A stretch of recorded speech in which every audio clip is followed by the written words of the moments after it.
하나님 말씀은 마태복음 8장 5절에서 13절까지의 말씀입니다.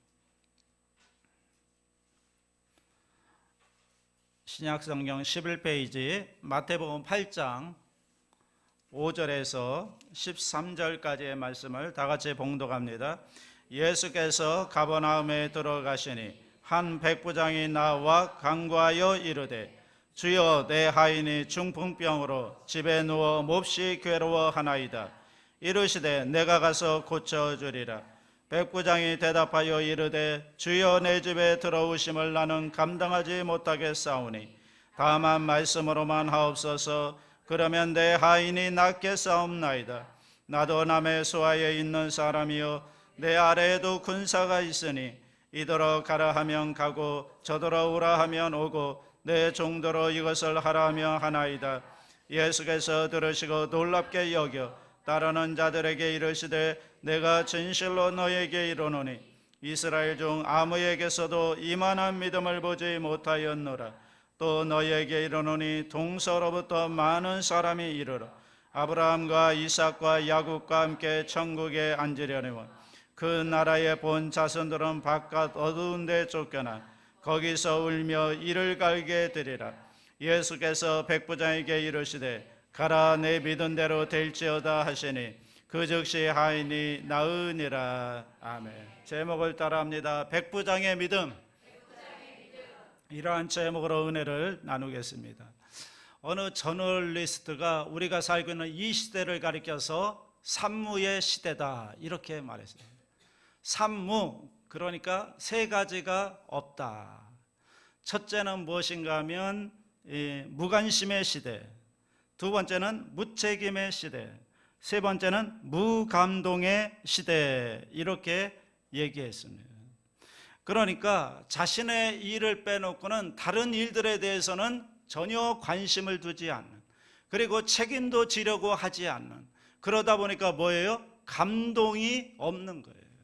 삶 가운데 관심도 없고 책임도 지지 않으니까 아무런 감동도 없이 그냥 살아가는 거죠. 철저하게 자기 중심적인 문화, 이것을 가리켜서 영어로 me generation 이렇게 얘기하죠. 나밖에는 관심이 없는 거예요. 다른 일에, 다른 사람에 대해서는 전혀 관심이 없는, 소위 이것이 우리가 살고 있는 21세기의 전형적인 현대인들의 삶의 모습이다라고 말합니다. 그냥 나 외에는 별 관심이 없습니다. 그냥 나만 관심 가져요. 그런데 재밌는 것은요, 동시에 역설적으로 그러면서도 그들은 관심을 갈구한다는 거예요. 무슨 말인가 하면 감동받기를 원한다는 거예요. 무언가 내가 감동받기를 원하면, 가만히 보세요. 사람들이 얼마나 이 감동과 감동의 갈증을 느끼는가 하면, 사람들이 그래서 영화를 보잖아요. 그리고 연극을 보기도 하고 오페라를 보기도 하고 이런 걸 문화생활이라고 하지만, 왜 이런 것들을 하는가 하면 감동받기를 원한다는 거죠. 뭔가 누군가 나를 감동시켜 주기를 원하는 겁니다. 날마다 메말라가는 이 텁텁한 마음속에 뭔가 누군가 나에게 감동시켜주고 감동이 되기를 원합니다. 그래서 우리가 자꾸만 무언가를 하는 겁니다. 그래서 영화도 보고 연습곡도 보고 음악회도 참석하고 이런 것들을 통해서 감동되기를 원한다는 거죠. 문제는 감동받기를 원하는데 우리 가운데 감동이 있는가? 이 감동이라는 말을 사전적 의미를 찾아보니까요, 어떤 현상의 아름다움에 깊이 느끼어 마음이 움직이는 것, 이렇게 사전적 정의를 하고 있습니다. 원래 말뜻을 보면요, 감동이라는 영어의 이모션이라는 말은 라틴어 이모티오라는 말에서 나왔거든요. 이것을 좀 더 쉽게 풀어보면 한자어로 감즉동, 느끼고 즉 움직인다, 이런 뜻이 감동이라는 거예요. 느끼고 즉 움직인다, 이게 뭐예요? 감동인 거예요. 마음속에 무언가를 느껴요. 그리고 그것 때문에 내 마음이 움직여가요. 이게 뭐예요? 감동이라는 거예요. 그러니까 외부로부터 어떤 요인에 의해서 내 마음이 자극을 받고 내 마음이 그쪽을 향해서 가는 겁니다. 그것에 의해서 내 마음이 움직여 가는 것, 이게 뭐라고요? 감동이라는 거예요. 언제 우리가 감동이 되는가? 그러면 간단해요. 내가 기대했던 것 이상으로 할 때 그때 감동을 느낀다는 거죠. 우리 감동이 그렇지 않습니까? 내가 기대하고 있는데 그 기대 안에 있으면 감동이 안 돼요. 그건 그냥 기대하고 있던 것들이 그냥 이루어진 것뿐이에요. 그냥 그렇게 만족하는 거죠. 아, 저 사람은 나에게 밥을 사줄 거야 하고 나갔는데 밥을 다 먹고 나니까 커피까지 사줘요. 그러면 이게 뭐예요? 감동이 되는 거예요. 자기가 기대했던 거는 그냥 밥이나 사주면 잘하는 거지 하고 같이 나갔는데 밥 먹고 나니까 커피까지 사주니까 감동이 되는 거죠. 여러분, 이게 작은 거지만 내가 생각했던 것, 그 이상의 것들이 일어날 때 우리가 감동을 받게 된다는 거죠. 그러니까 사실은요, 감동이 별거 아닙니다. 그 사람이 생각하는 기대가 있습니다. 그러면 그 기대 이상으로 하면 감동이 된다는 거예요. 조금만, 한 걸음만 더 나아가면 그때부터 뭐예요? 감동이 되는 겁니다. 그래서 항상 감동은 무엇과 연관되어 있는가 하면 기대를 뛰어넘어야 돼요. 그 사람이 기대하고 있는 것을 뛰어넘을 때 그때 그 사람을 감동시킬 수가 있다는 거죠. 이것을 우리 사업에 적용해 본다면 손님이 왔을 때, 거래처가 왔을 때 그냥 기대 수준으로 하면 그냥 만족으로 끝나지만 기대를 뛰어넘는 한 걸음 더 나아가는 그런 뭔가를 했을 때 그 고객이 감동이 되는 거죠. 오늘 본문을 보시면 예수님께서 아주 많지 않은 경험이 나오는데 예수님께서 감동하시는 장면이 나옵니다. 어떤 일이었을까? 여러분, 성경을 가만히 보면 예수님은 보통 감동을 잘 안 하시거든요. 그런데 성경에 예수님이 딱 2번 감동하신 적이 있습니다. 한 번은 여자이고 한 번은 남자예요. 오늘 남자예요. 누구예요? 백부장이라는 사람이에요. 오늘 보면 10절을 다 같이 합니다. 예수께서 들으시고 놀랍게 여겨 따르는 자들에게 이르시되 내가 진실로 너희에게 이르노니 이스라엘 중 아무에게서도 이만한 믿음을 보지 못하였노라.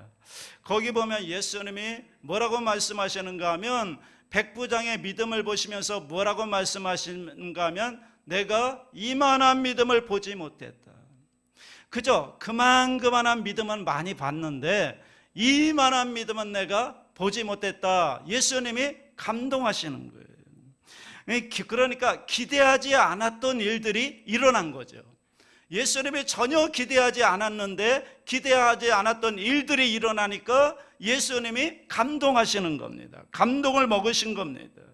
여러분, 그 느낌이 오십니까? 여러분, 우리가 신앙생활 하는데 이왕이면 그래, 나는 네가 그 정도 할 줄은 알았다 라고 하는 것보다는 우리 예수님이 우리를 보시면서 야, 내가 너 때문에 감동받았다.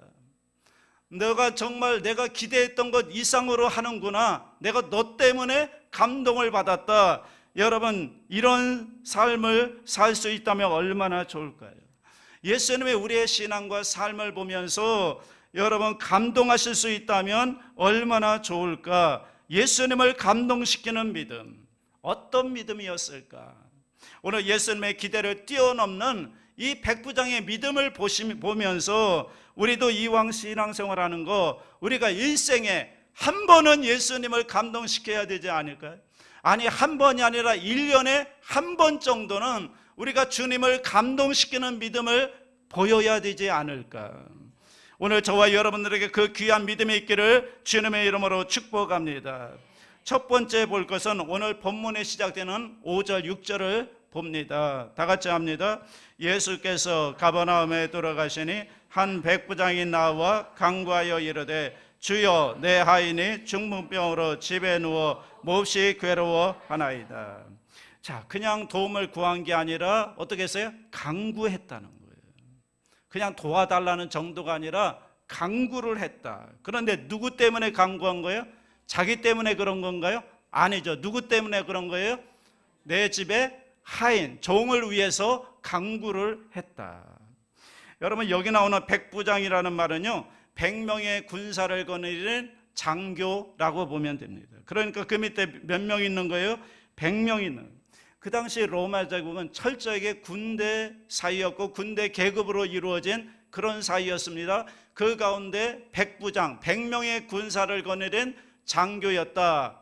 그러면 이것은 여러분 대단히 작은 직책이 아닌 겁니다. 100명의 군사를 거느리고 있습니다. 그것도 로마 제국이 아니라 식민지인 이스라엘에서 100명의 군사를 거느린 그런 백부장으로 있다는 거, 여러분 거기에는 아마 대단한 권세가 있었을 겁니다. 그런데 그가 100명의 군사를 거느리고 있는 장교였는데, 그런데 그 100명의 군사 밑에는 또 누가 있어요? 하인들이 있는 거예요. 100명의 군사가 있으니까 그 밑에 하인들이 얼마나 많았을까요? 그 수많은 하인들 가운데 한 사람, 그 한 사람이 병이 들었는데 그것 때문에 이 백부장이 마음을 아파하는 거예요. 이거 대단히 보기 드문 일이라는 거죠. 그 당시에 종은요, 재산이잖아요. 그냥 살아있는 재산이에요. 그냥 팔 수도 있고요, 죽일 수도 있어요. 죽여도 아무런 죄가 되지 않는, 여러분 그 당시에 문화가 바로 노예 제도가 있었고요, 그런 노예였는데, 지금 예수님이 감동하시는 첫 번째 이유가 무엇인가 하면, 그러한 노예를 전혀 사랑할 대상이 아닌데 사랑하는 그 백부장의 마음을 보고 예수님이 감동을 먹으신 겁니다. 여러분, 우리 예수님께서 어느 때 감동하시는가? 그러면 내가 나를 위할 때, 내가 나를 사랑할 때는 별로 예수님 감동 안 하셔요. 그런데 내가 나를 위하는 것이 아니라 내가 다른 사람을 위할 때, 다른 사람을 섬길 때, 다른 사람을 생각할 때, 다른 사람을 위하여 기도할 때, 그때 예수님이 감동하시는 거예요. 우리 자신의 욕심과 우리 자신의 이기심을 뛰어넘어서 주위에 있는 어려운 이웃들을 돌보고 그들에게 사랑의 손길을 펼치고 그들에게 예수님의 사랑으로 섬길 때, 그때 우리 예수님께서 감동하신다는 거예요. 내가 나를 위하는 것은 예수님 별로 감동 안 하셔요. 그런데 다른 사람을 위할 때 감동하신다고요. 예수님의 관심이 여기에 있습니다. 여러분, 우리가 다른 사람들을 사랑해야 되는데 사랑하지 못하는 이유는 여전히 우리가 나만 바라보고 있기 때문에 그런 것이 아닌가. 나만 바라보는, 내 자신을 뛰어넘지 못하는 거죠. 그냥 나만 바라보는 겁니다. 내 가족만 바라보는 겁니다. 그러면 예수님이 감동하시지 않는다고요. 그래서 여러분, 우리의 삶을 보면요, 한평생 살아가면서 그냥 나에게만 관심 갖다가 그렇게 끝나는 인생이 얼마나 많은지 몰라요. 다른 사람에게는 요만큼의 여지도 주지 못하고, 다른 사람을 제대로 한번 바라보지 못하고, 주위에 어려운 사람이 굶고 있음에도 불구하고 전혀 거기에 도움을 주지 못하고, 주위에 이웃이 아파 죽어가고 있는데도 전혀 거기에 관심을 두지 못하고 오직 나에게만 관심을 두고 오직 내 가족만 바라보다가 그렇게 인생을 끝나는 인생이 얼마나 많은지 모릅니다. 여러분 어떻습니까? 그러면요, 절대로 우리 예수님이 감동하시지 않는다니까요. 우리 예수님의 눈에 띄지 않는다니까요. 예수님의 눈에 띄는 것은 무엇인가 하면 다른 사람을 바라보고 다른 사람에게 섬기고 다른 사람을 생각할 때, 그때 예수님께서 감동하시고 예수님 눈에 그때 띄는 겁니다. 우리 예수님의 관심은요, 우리 자신을 뛰어넘어서 어디요? 이웃을 바라보고 이웃을 사랑할 때, 그때 예수님이 우리를 향하여 관심 가지시고 그리고 우리에게 뭐 하는 거예요? 감동하시는 거죠. 마태복음 25장을 보시면요, 마지막 심판의 광경이 나오잖아요. 마태복음 25장 35절 36절을 같이 한번 읽어볼까요? 시작. 내가 주일 때 너희가 먹을 것을 주었고 목마를 때 마시게 하였고 나그네 되었을 때 영접하였고 헐벗을 때 옷을 입혔고 병들었을 때 돌보았고 옥에 갇혔을 때 와서 보았느니라. 이게 예수님의 최후의 심판, 양과 염소를 가르는 그런 최후의 심판 때 오른쪽에 의인들을 향해서 지금 예수님께서 하시는 말씀인 겁니다. 뭐라고 말씀하세요? 참 너희들 훌륭했다. 내가 배고플 때 너희들이 나에게 먹을 것을 주었다. 내가 힘들 때 나를 도와주었다. 그러니까 너희는 의인이 들어가는 영생에 들어가라. 이렇게 말씀하시는 최후의 심판의 내용이 나오고 있습니다. 그랬더니 그 이야기를 들은 그 사람들이 뭐라고 이야기해요? 그 다음 구절 봅니다. 37절 39절 시작. 이에 의인들이 대답하여 이르되 주여 우리가 어느 때 주께서 줄이신 것을 보고 음식을 대접하였으며 목마르신 것을 보고 마시게 하였나이까? 어느 때 나그네 되신 것을 보고 영접하였으며 헐벗으신 것을 보고 옷 입혔나이까? 어느 때 병드신 것이나 옥에 갇히신 것을 보고 가서 배웠나이까 하리니. 그러니까 그 이야기를 들은 의인들이 뭐라고 그래요? 예수님 우리 그런 적 없다는 거예요. 내가 언제 예수님의 배고플 때 내가 먹였고 감옥에 갇혔을 때 언제 내가 가보았고 그런 적 없다는 거예요. 헐벗을 때 예수님께 내가 옷을 드린 적도 없다는 거예요. 그랬더니 그때 예수님이 뭐라고 말씀하세요? 그 다음 40절 다 같이 합니다. 임금이 대답하여 이르시되 내가 진실로 너희에게 이르노니 너희가 내 형제 중에 지극히 작은 자 하나에게 한 것이고 내게 한 것이니라 하시고. 그러니까 한 적이 없는 거예요. 예수님께 한 적이 한 번도 없는 거예요. 예수님께 뭘 드린 적도 없어요. 그런데 예수님께서 마지막 심판 때에 심판하시면서 하시는 말씀이 그때 너희가 나에게 먹을 것을 주었다 그랬어요. 그런데 왜 그랬다고요? 누구에게 했기 때문에 그랬다고요? 지극히 작은 자 하나에게 한 것이고 내게 한 것이었다라고 예수님이 말씀하시는 거죠. 지극히 작은 자 하나에게 한 것이고 예수님께 한 거라는 겁니다.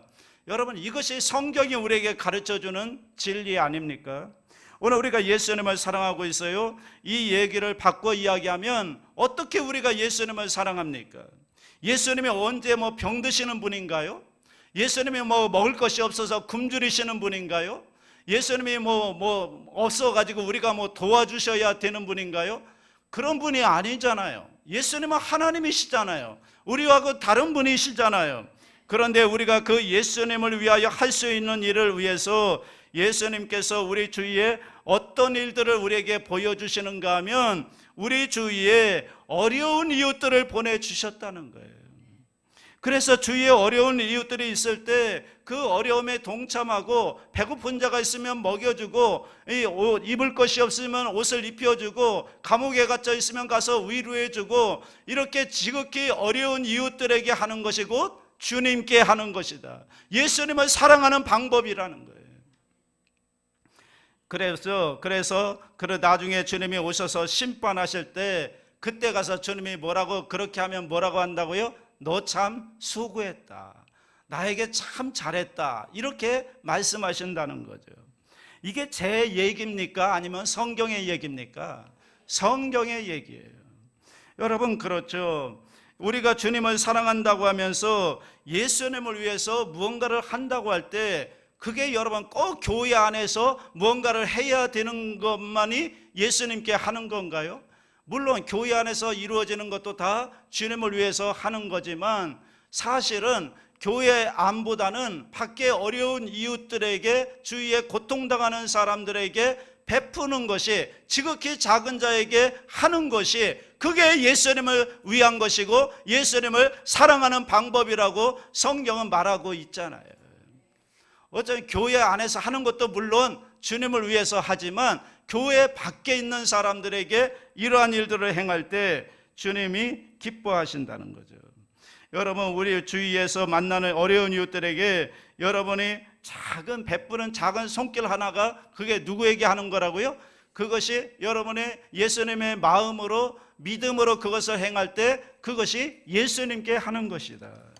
네가 나에게 참 잘했다. 성경에서 그렇게 분명히 얘기합니다.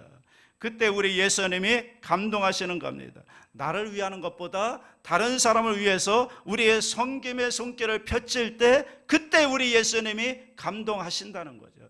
그런 면에서 우리 동대문 성전에서 행하고 있는 이 사랑과 행복 나눔, 우리가 주일마다 이 주민들에게 도시락을 배달해 주지 않습니까? 주일날에 그러한 섬김은 예수님이 감동하시는 것이고 기뻐하시는 거죠. 율법의 핵심이 뭐죠? 율법의 핵심이 뭡니까? 두 가지죠. 하나님 사랑 그리고 이웃 사랑. 그런데 보이지 않는 하나님을 사랑하는 게 쉽지가 않아요. 어려워요. 그래서 이웃을 사랑하는 거예요. 그러면 이웃을 사랑하는 게 하나님을 사랑하는 것이다. 성경은 그렇게 가르쳐주고 있다는 거죠. 성경에서 예수님이 가르쳐주는 하나님을 사랑하는 방법이 무엇인가 하면 이웃을 사랑하는 것을 통해서 이것이 곧 하나님을 사랑하는 것이라고 성경은 말하고 있다는 거죠.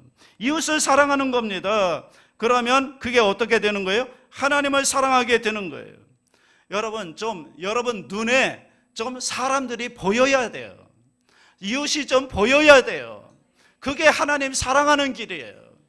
교회에 와서 예배드리고 기도하고 찬송하는 것도 물론 하나님 사랑하는 거지만 하나님이 진짜 원하시는 하나님의 사랑의 방법은 무엇인가 하면 이웃이 좀 눈에 보이고요, 이웃을 정말 예수님의 마음으로 믿음으로 사랑을 행할 때 그게 진짜 하나님 사랑하는 방법이라는 거죠. 유대인의 탈무드에 보면 돈은 많이 벌었는데 인색한, 자기밖에 모르는 한 부자가 있어요. 여러분, 부자가 돈을 벌고 나이가 들어가면 어떻게 될까요? 마음속에 헛헛함이 있는 겁니다. 야, 이거 내가 돈은 많이 벌었는데, 그리고 내가 뭔가 먹고 살만해졌는데, 그런데 어느 날 보니까 자기 인생에 전혀 행복하지가 않은 거예요. 자기 인생이 너무너무 외로운 거예요. 돈은 많이 있고 그리고 나이는 들었어요. 그런데 행복하지가 않은 거예요.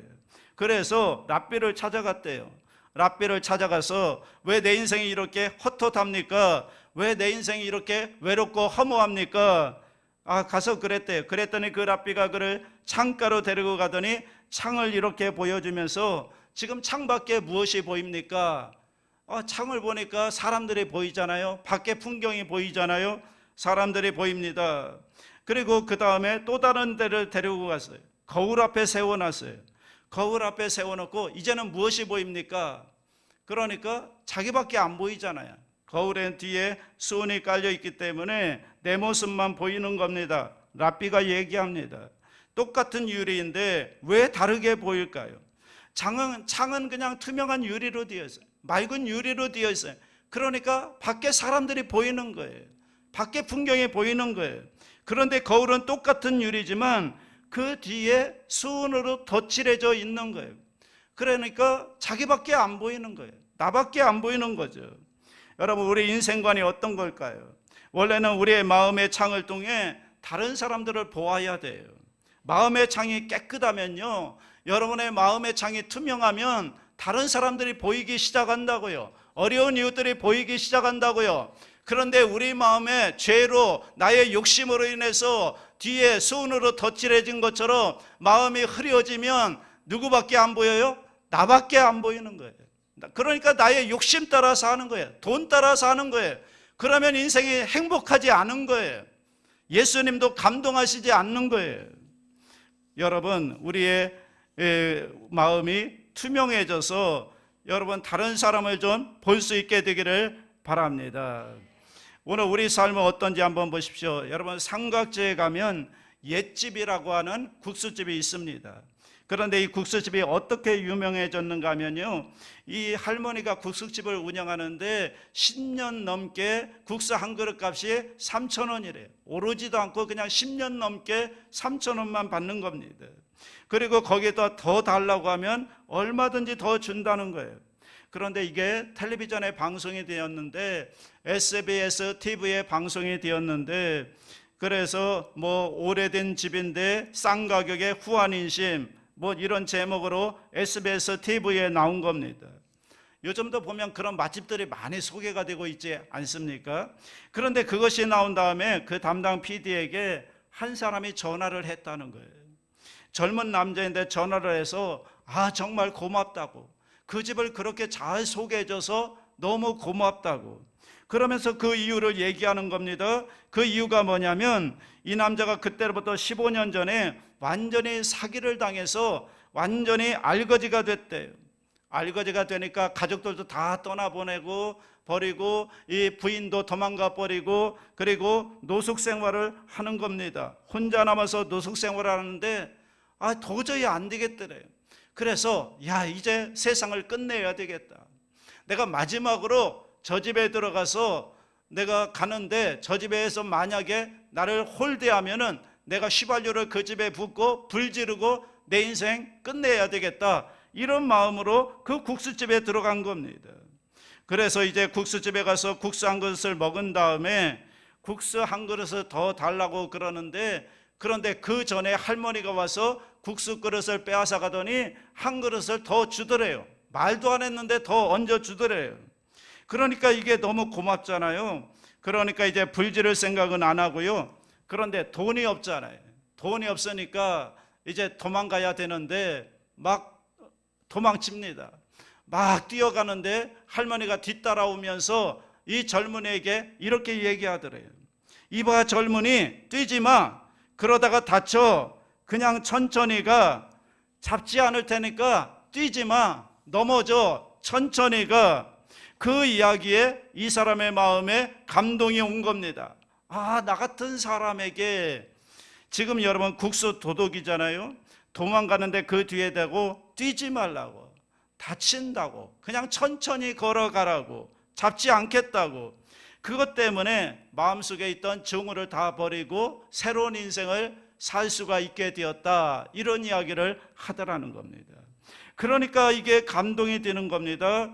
그냥 텔레비전에 그 집이 소개되었을 때는 별로 사람들이 많이 안 왔는데 이 이야기가 소개되고 나니까 그 국수집에 사람들이 몰려가지고 대박이 난 겁니다.